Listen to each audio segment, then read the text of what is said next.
Hey again guys, welcome back to another episode of the Stanley Parable. As you can see, as usual, we're back in the office. We'll take a different path this time and let's see what happens. Stanley knew the office layout like the back of his hand. Yes, it he was only a did. matter of time before he found the others, wherever they were. Just a matter of time. I think it does register when you've played a When different... Stanley came to a set of two open doors, he entered the door on his left. Yeah, it registers when you play a previous playthrough, I think. Yet there was not a single person here either. Feeling a wave of disbelief, Stanley decided to go up to his boss's office. Hoping coming to a staircase, Stanley walked upstairs to his boss's office. No, not this time. Going down. I want to see what's down. But Stanley just couldn't do it. He considered the possibility of facing his boss. Admitting he had left his post during work hours, he might be fired for that.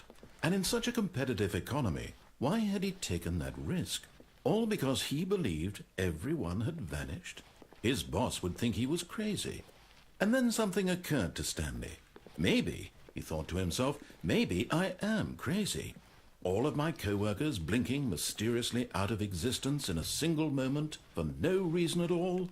None of it made any logical sense. Well, And as apparently the Stanley exit's pondered this way. this, he began to make other strange observations.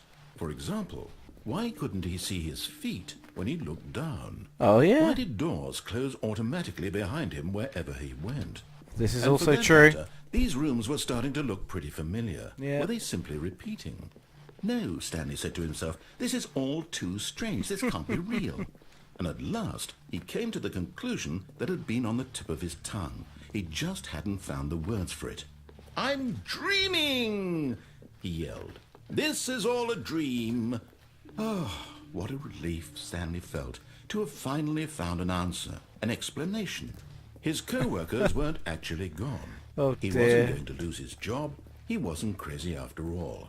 And he thought to himself, I suppose I'll wake up soon. I'll have to go back to my boring real-life job pushing buttons. I may as well enjoy this while I'm still lucid. So, he imagined himself flying and began to gently float above the ground. Then he imagined himself soaring through space on a magical starfield, and it too appeared. It was so much fun, and Stanley marveled that he had still not woken up. How was he remaining so lucid? And then perhaps the strangest question of them all entered Stanley's head. One he was amazed he hadn't asked himself sooner. Why is there a voice in my head dictating everything that I'm doing and thinking? That's a good Now point. the voice was describing itself being considered by Stanley, who found it particularly strange. I'm dreaming about a voice describing me, thinking about how it's describing my thoughts, he thought.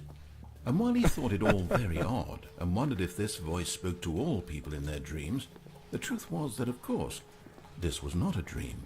How could it be? Was Stanley simply deceiving himself, believing that if he's asleep he doesn't have to take responsibility for himself? Stanley is as awake right now as he's ever been in his life. Now, hearing the voice speak these words was quite a shock to Stanley. After all, he knew for certain, beyond a doubt, that this was in fact a dream. Did the voice not see him float and make the magical stars just a moment ago? How else would the voice explain all that? This voice was a part of himself too. Surely, if he could just... He would prove it. He would prove that he was in control, that this was a dream.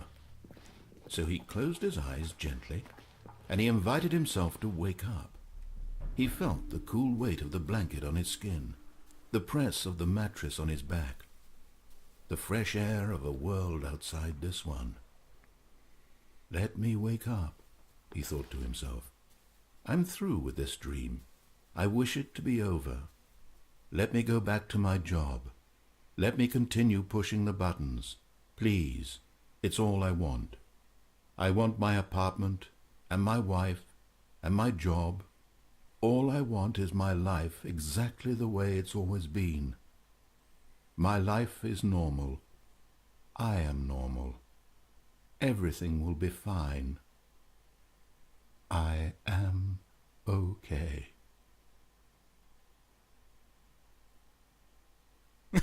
Wakes up in the same place. Stanley began screaming. Please, someone, wake me up. My name is Stanley. I have a boss. I have an office. I am real. Please, just someone tell me I am real. I must be real. I must be. Can anyone hear my voice? Who am I? Who am I? And everything went black. Oh, okay.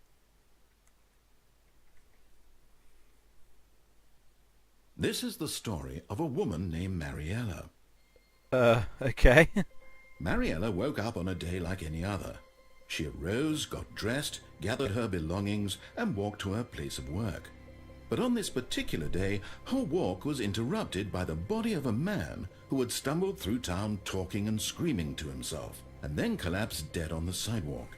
And although she would soon turn to go call for an ambulance, for just a few brief moments she considered the strange man. He was obviously crazy. This much she knew. Everyone knows what crazy people look like. And in that moment, she thought to herself how lucky she was to be normal. I am sane. I am in control of my mind. I know what is real and what isn't. It was comforting to think this, and in a certain way, seeing this man made her feel better. But then she remembered the meeting she had scheduled for that day, the very important people whose impressions of her would affect her career, and by extension, the rest of her life. She had no time for this, so it was only a moment that she stood there, staring down at the body. And then she turned and ran. Okay. Oh, now what's going to happen? Oh. So yeah, apparently I went crazy and died in the middle of a pavement. Well, so as you can see, we're back in Stanley's office, and I'm going to do the exact same thing as I do every time. I'm going to end the episode here. So thank you for watching, guys, and hopefully I'll see you next episode. See you later.